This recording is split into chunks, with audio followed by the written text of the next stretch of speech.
Here's an interview from one of our past shows on Rock and Metal Revival. If you're interested in hearing full shows, go to our Facebook page and check out our list of affiliates for times and places where you can hear Rock and Metal Revival. There's a title track from the latest album from Roxanne called Stereotypical. And with us today, we welcome to Rock and Metal Revival Roxanne lead vocalist Jamie Brown. Welcome to the Revival, Jamie.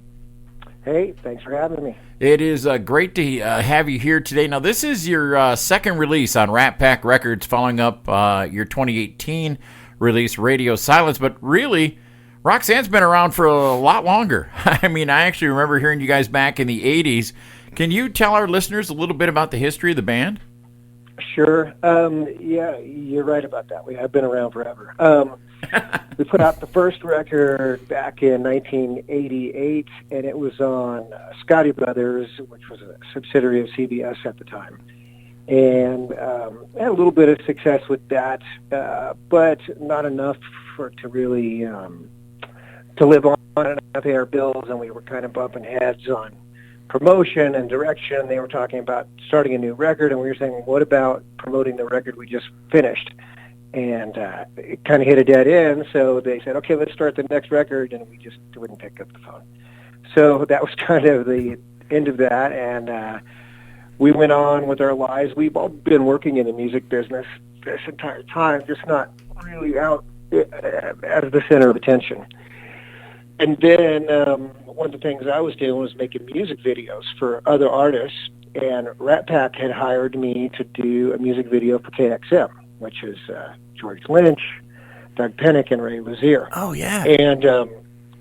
And so in the process of doing that, became friends with everybody in the band as well as friends at the label, and they figured out that, oh, you're that guy that was in Roxanne, and yeah, one thing led to another, and we decided, yeah, let's do a record. So since we'd all been playing together the entire time, it wasn't that big of a deal, except that we didn't have any current studio experience. And so then we recorded what came out as Radio Silence in 2018. Okay. And it was a pretty good record. And then we did another one, and it got delayed a little bit thanks to COVID with manufacturing turnaround times, and then people afraid to be around each other, and one thing leads to another. And what should have been about maybe an 8 or 9 month turnaround time on the entire thing turned into a couple of years. Oh, yeah. So, man. So now we have Stereotypical, which came out a few weeks ago. Great album. I'm loving the new album. And I see you guys played Vegas this last weekend with opening for Last in Line. How'd that go? And are there any more tour plans? Because I'd like to see you guys live. Yeah, we did. We played Vegas last, I guess it was, I don't know if it was Friday or Saturday. It's all blurring together for me. But last weekend we played. We opened for them, and I've known the guys in that band for a while from having done several music videos for them. So they had a new record coming out, and Andrew and I happened to be chatting at the time, and yeah, let's get on the bill with you. And so that was kind of a last-minute decision. We jumped on there because we just played the week before in Vegas, and we kind of had to keep it quiet because we didn't want to, one place had been advertised we were playing, and we can't burn them by saying, oh, we're playing somewhere else for a week from now. So we held that back until after the other date had gone by. Then we let it out that we were on that bill, too. Oh, okay. So, but it was a good show, good turnout. Their band sounded great. We were kind of rusty and tripping over each other, but all in all, it was a good show. You know, Jamie, a lot has changed in the music industry since your debut back in '88, but just like all good things, they come back around. I see your latest release available on cassette and vinyl. I ordered. Yeah. Did you ever think that we'd ever see cassettes and vinyl again a few years back? I kind of figured vinyl would be hanging around for certain projects, but I never thought that the cassettes would be a thing. I don't know if anybody's got a working cassette deck, so I think people are buying them and setting them on their desk or something. That could be. I ordered the vinyl as soon as I went to your and checked out all the videos and stuff, and because I hadn't heard of Roxanne before, And man, I tell you, the opening track, that stereotypical, the sound that you guys get, it sounds like Thin Lizzy and Queen had a baby. And it was that tune right there, man. And it just grabbed me right off the bat, man. And I've been listening to your back catalog ever since. And that's so, great, yeah. what do you guys use for your guitar tones? I mean, are you guys using amps and mics, or are you going with the new technology and the computer and plugins and all that stuff? Everything on that record is analog. Those are all guitar amps and guitars, and there might be, a couple of foot pedals here and there, depending. There's a little inline EQ that we throw in there to kind of crank up that mid-range that gets that guitar tone that you're talking about. Yeah. Nice. Yeah, but we're it's either I think, what do we use on this record? I think we used mostly the Friedman. We both have Friedman small box 50s. And that's mostly what we use. There was a little bit of Marshall here and there for some of the stuff that's a little more gained out, little flatter, crunchier is the Marshall, but all the really good tones are the Friedman small box 50. Okay, cool. Yeah, in a really big room. So the studio that we use is in Altadena, California, and I think it's an old fire station or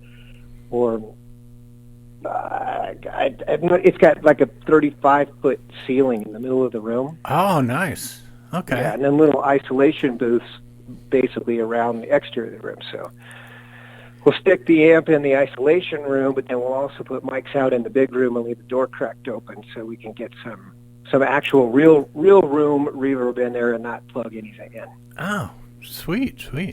Yeah. Now, Jamie, there's a song on Radio Silence, the Radio Sirens release, that I want to talk to you about, and that's Man on the Moon. Now, that's an all-time favorite song of mine from The Scream. I love that tune. Can you tell me how that song made it on the Roxanne release? And have you ever worked with our friend John Corabi? Good question. And I almost dropped that in when you were saying, what have you guys been doing all this time? But that was part of that conversation with Rat Pack, because John was doing some solo records with Rat Pack, and the conversation came up about Man on the Moon. I said, yeah, I wrote that song, right? And they said, what? I said, yeah, look it up. So that kind of led to the Let's Do a Roxanne record, because nobody realized I wrote that song. Yeah, I had no idea. Yeah, and that was kind of like the Roxanne thing in the late 80s, early 90s, when we walked away from Scotty Brothers. We had some material that was partially done and some that was completely done, intended for our next record, but we didn't do a next record. And I started playing with the guys from Racer X. So it was Scott Travis and Bruce Gruyere, John Alderetti, and we did a demo, and one of the songs that on the demo was Man on the Moon, which I had already written. And I think we did about, 6 or 8 songs total. And then Scott got the gig in Judas Priest, and that was kind of the end of our little band adventure that we were doing together.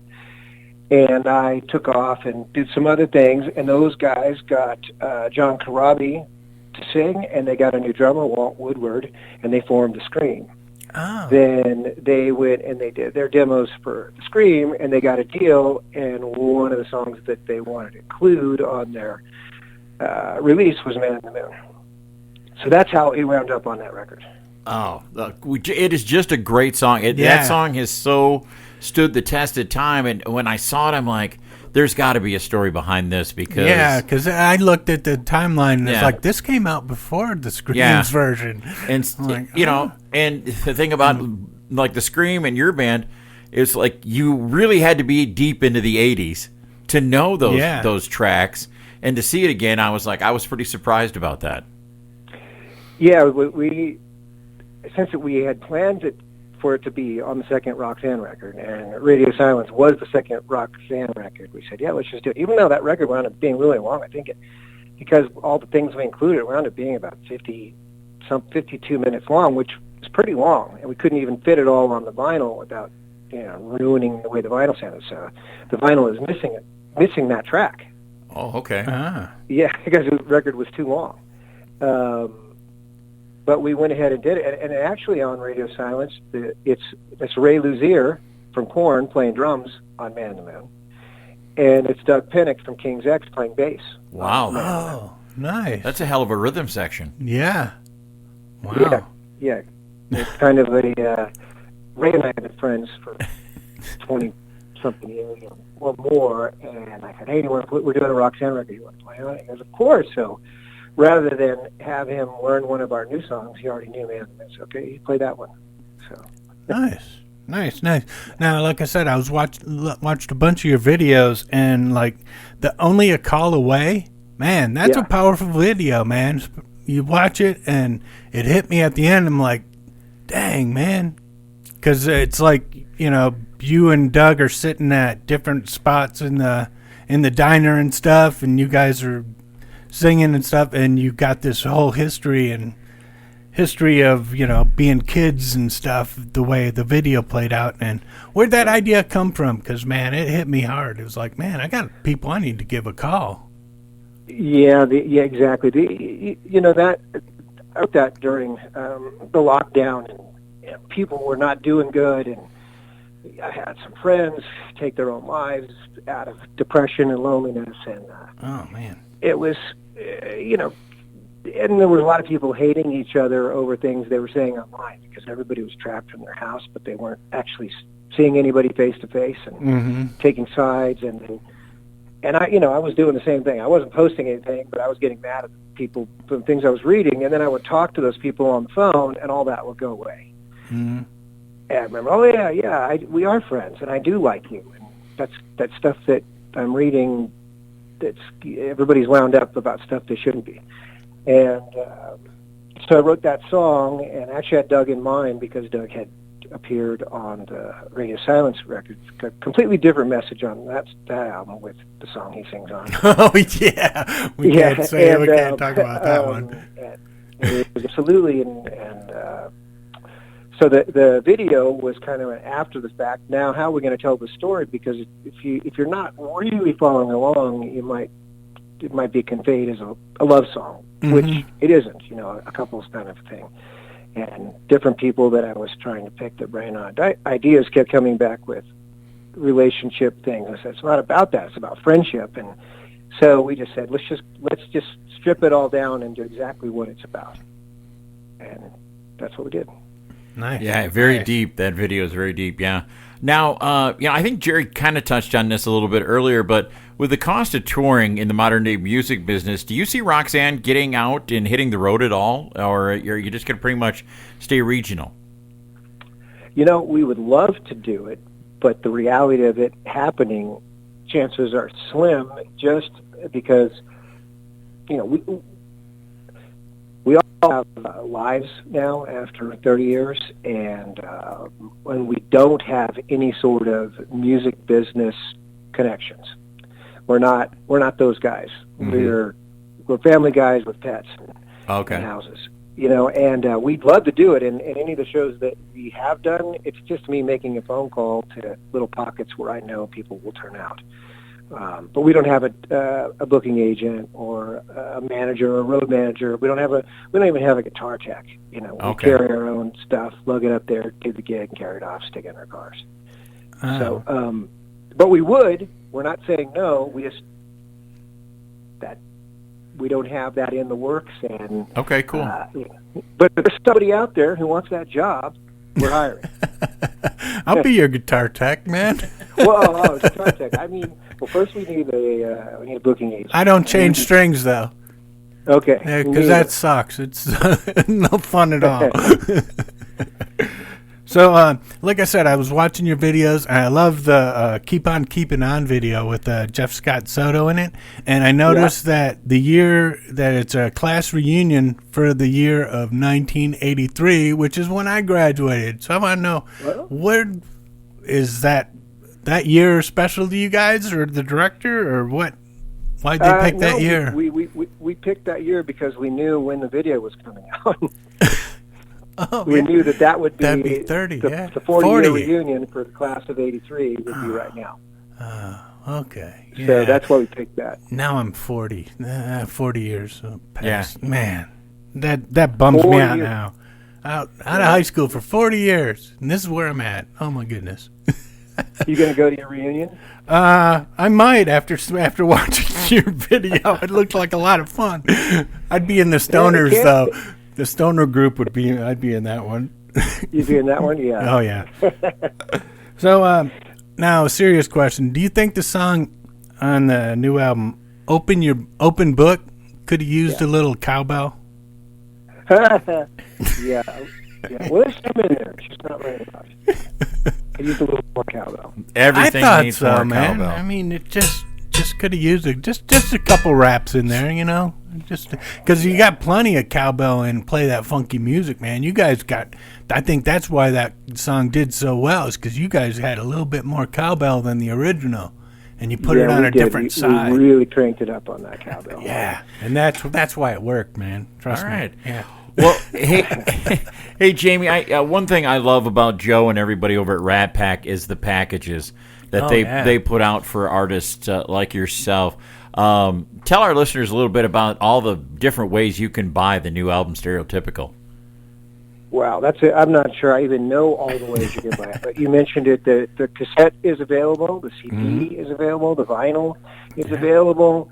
There's obviously the digital download options, and then I think he's got packages where you buy 2 of those things and you get a bunch of patches and stickers and guitar picks, and posters, and Cool. yeah, I did get one of those packages in the mail, but I can't remember all the things that are in it. But they definitely do it right, and everybody who gets it, I'll get a message. Oh man, that's the way to do it. That's the way to package a record. Nice. And I think the vinyl is even orange creamsicle, right? So, yeah.